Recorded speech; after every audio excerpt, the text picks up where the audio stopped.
Welcome back to Hopeful Moments 1. Today, we're diving into 3 hilarious stories that will make you laugh out loud. Drama, comedy and epic twists. In life, there are moments when people expect you to sacrifice, whether it's the first-class seat you paid for, the comfort of your own home, or even the money you lent to a relative. These situations often leave you wondering, should I give in, or should I stand up for myself? Join me as we explore 3 real-life stories where those who seemed destined to lose chose to say no and fought back smartly, boldly, and sometimes, hilariously. Are you ready? Let's get started. Story 1. I paid for first class, but they expected me to give up my seat? Have you ever spent a good amount of money on something, only for someone else to demand you give it up for their reasonable cause? How did that make you feel? Annoyed, frustrated, or downright furious?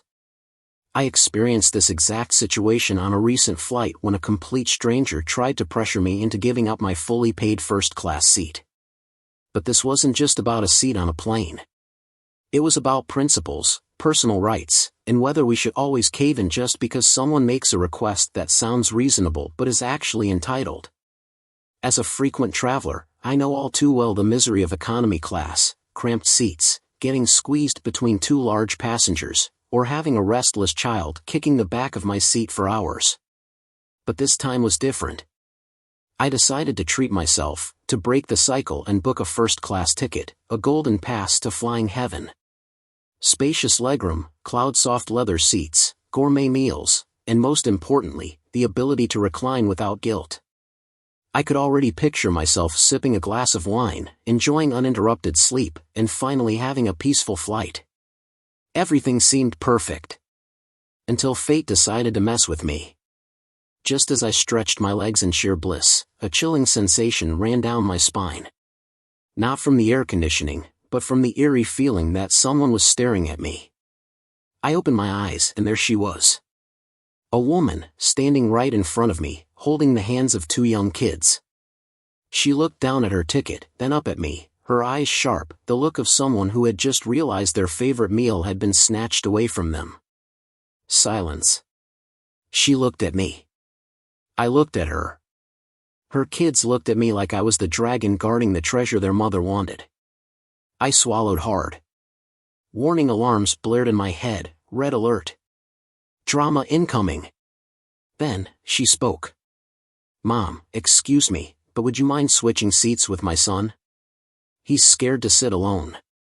I looked up at her, polite but skeptical. She smiled gently, placing a reassuring hand on her son's shoulder, as if emphasizing the seriousness of the situation.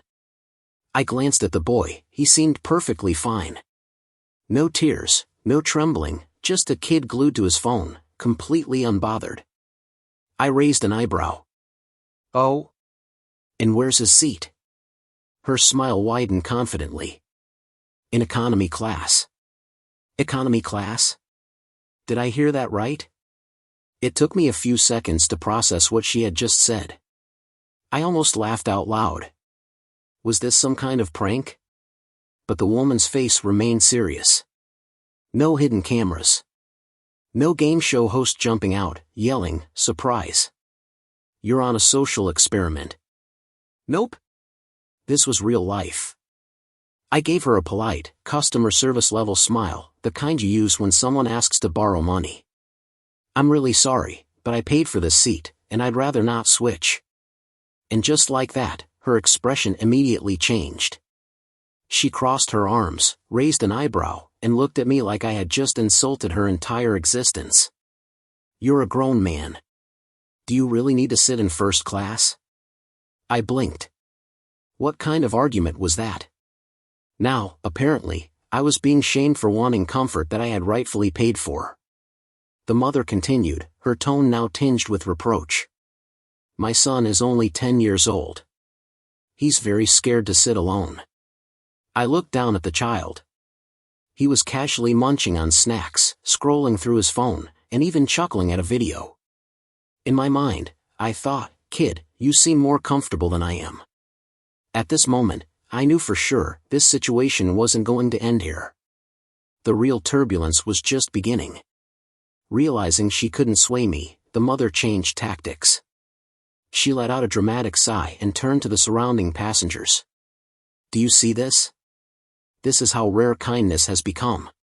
A child just wants to sit next to his mother, and even that is too much to ask. I glanced around and noticed some passengers were now paying attention. An elderly man shook his head and clicked his tongue.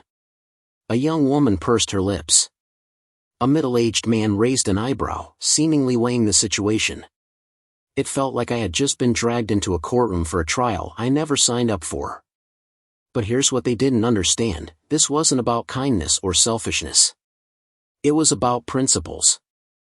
I exhaled and looked directly at the mother, speaking clearly so that those around us could hear. I paid for this seat, and I have the right to sit here. If you want your son to have a first-class seat, I'm sure the airline would be happy to sell you one. But you can't expect others to sacrifice just because you have a child. Being a parent is a responsibility, not a VIP pass. I wasn't sure if the mother truly understood, but at least some passengers seemed to catch on. The young woman who had pursed her lips now nodded in agreement. The middle-aged man crossed his arms, seemingly reconsidering his stance. As for me, I just wanted to go back to enjoying the seat I had paid for, just as I had planned. The mother turned away, but not in defeat. No, she wasn't giving up that easily. I could see her storming toward the back of the cabin, muttering something under her breath before disappearing into the crowd. I sighed in relief, thinking I could finally enjoy the flight in peace. But I was wrong. A few minutes later, a flight attendant approached, calm, composed, but with a hint of unease in her eyes. I immediately knew what had happened. The mother had complained about me for sitting in the seat I had paid for. The flight attendant smiled politely, leaned slightly toward me, and said, "Excuse me, may I ask you something?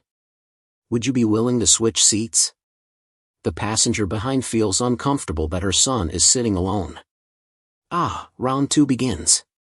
I kept my composure and responded firmly but politely. "I'm very sorry, but I paid full price for this first-class seat, and I really don't want to switch." The flight attendant listened, nodding slowly as if she had expected my answer. Then, to my surprise, she gave a small, knowing smile and said, "I understand. You are not obligated to switch. If they continue to bother you, please let me know." I raised an eyebrow, a bit surprised by her response. No argument. No pressure. No judgmental look, just a simple acknowledgement of my rights. Leaning back into my seat, I silently thanked the flight attendant for handling the situation professionally. Maybe, just maybe, I could still enjoy this flight as planned. The mother stood frozen for a few seconds, as if still hoping I would change my mind at the last minute. But when she saw me calmly lifting my wine glass, my expression unbothered, she clenched her jaw, took a deep breath, and stormed off. Her 2 children trailed behind her. The older one hesitated for a moment, glancing back at me, while the younger one remained blissfully unaware that his mother had just fought, and lost, a silent battle. I watched them leave, then exhaled in relief. No more disapproving stares. No more invisible pressure. Finally, the flight could begin for real. Leaning back in my plush seat, I lifted my wine glass, swirling the deep red liquid under the warm cabin lights. A sip of wine glided over my tongue, leaving behind a delicate bitterness and a rich aroma. Yes, this was exactly the experience I had paid for. Outside the window, the endless blue sky stretched far and wide, clouds lazily drifting beneath the plane. I smiled to myself, thinking, there are 2 types of people in this world, those who set boundaries and those who try to push past them. And today, I chose the right side. What do you think about this situation? Was I too firm, or was I simply standing up for my rightful place? Does kindness mean sacrificing what you worked hard for? Or was this family unreasonable for expecting me to give up my seat just because they hadn't booked first class in the first place? Story 2, playing dirty? Okay, let me show you what dirty really means. Have you ever met someone so inconsiderate and shameless that they act as if the whole world revolves around them? The kind of person who thinks they can do whatever they want, wherever they want, without a single thought for anyone else? Well, I had the misfortune of living below a neighbor exactly like that, a guy who thrived on chaos and had zero regard for basic social rules. But sometimes, life hands you a golden opportunity to teach someone a lesson, and I decided to turn that opportunity into a moment of petty revenge so satisfying, he'd remember it for life. I live in a pretty nice apartment complex where everyone is generally mindful of shared spaces, polite, clean, and respectful, except for the villain of this story, my upstairs neighbor. This guy was like a creature from a universe where hygiene rules simply didn't exist. Cleaning? Never. Trash? Scattered everywhere as if he was celebrating New Year's Eve with confetti. But the absolute worst part? His horrifying habit of dumping dirty water off his balcony, without any concern for whoever might be passing below. Just imagine, it's a beautiful day, you're enjoying your freshly brewed coffee, savoring the crisp morning air, and then, splat, a mystery liquid rains down from the heavens. And that wasn't even the worst part. This guy had a dog, a completely innocent creature that, unfortunately, became an unknowing accomplice in his crimes. Every morning, instead of being greeted by sunshine and fresh air when I opened my door, I was welcomed by a disgusting surprise right outside my apartment. I tried to be patient. I politely reminded him, even used my nicest tone, hoping he'd take the hint and clean up after his dog. But nope. Not only did he ignore me, but he had the audacity to act like I was the problem. Neighbor, completely unfazed. You're overreacting. It's just a few little messes, just clean it up and move on. A few little messes? At that moment, I felt like I was about to transform into the Joker. Me, somehow managing to stay calm. That's in front of my door. If you won't clean it up, I'll handle it in my own way. And so, my master plan for a small yet effective revenge was set in motion. The perfectly petty revenge. Instead of blowing up or getting into a dramatic shouting match, I decided to serve him a delightfully pungent dose of karma. Like a dedicated detective, I put my photography skills to good use, documenting every single mess he left in front of my door with perfect lighting and crystal clear angles. Each biological masterpiece was carefully photographed and sent straight to building management, accompanied by a poetic caption. Dear management, please enjoy this exquisite collection of abstract sculptures generously provided by our beloved neighbor. But reporting wasn't enough. No, I needed him to feel the consequences firsthand. So, I switched to stealth mode, observing his routine carefully. Then, when the perfect moment arrived, when he was just stepping out of his apartment, I swiftly relocated one of his dog's morning gifts from my doorstep to his doorstep. I did nothing wrong. I simply returned his property to its rightful owner. Justice is served. The next morning, as he happily strolled out the door, blissfully unaware of fate's plan. Bam! His foot made direct, unholy contact with the very mess he had ignored for so long. For a brief moment, I swear I saw his entire life flash before his eyes, the shock, the horror, the pure disgust washing over him all at once. Meanwhile, I casually sipped my morning coffee from a safe distance, thoroughly enjoying the scene as I thought to myself. Sometimes, justice doesn't need to be loud, it just needs to be in the right place at the right time. And guess what? That one fateful step changed everything. The next day, for the first time ever, my front door was spotless. No more unpleasant surprises. And his balcony? Magically cleaner, as if he had suddenly gained a newfound respect for hygiene. To top it all off, he even emailed me an apology. Though I suspect it was more about his ruined shoes than actual regret. Lessons learned. This experience taught me something important: politeness only works with people who actually respect it. I tried to be civil, I tried to solve things peacefully, but when faced with an inconsiderate person, sometimes a real-life consequence is the only language they understand. More importantly, it reinforced the need to set boundaries. If you keep tolerating someone's disrespect, they'll just keep pushing further. But when you show them that you won't be stepped on, suddenly, miraculously, things change. And the final lesson? People who don't clean up their own mess will only learn when they're forced to step in it themselves. In this case, quite literally. Story 3, brother-in-law owes me money? Okay, see you in court. If there's one unbreakable rule in life that everyone should remember, it's this: never lend money to family if you want to keep the peace. But guess what? I made the huge mistake of thinking family wouldn't betray each other, right? The story begins when my brother-in-law, looking utterly desperate and swearing on everything sacred, borrowed a significant sum of money from me. It's just temporary. I'll pay you back next month, he assured me. Next month? Not a single cent. The month after that? He vanished like a professional magician. At first, I was just fuming in silence. But then, I decided to go big. Instead of accepting my loss, I was going to get my money back legally and spectacularly. And trust me, the ending of this story will leave you both satisfied and inspired. I, 32M, and my wife, 29F, have been happily married for a few years. Life was peaceful, like a feel-good romantic movie with a perfect ending, until my brother-in-law, 35M, appeared as an unwanted plot twist.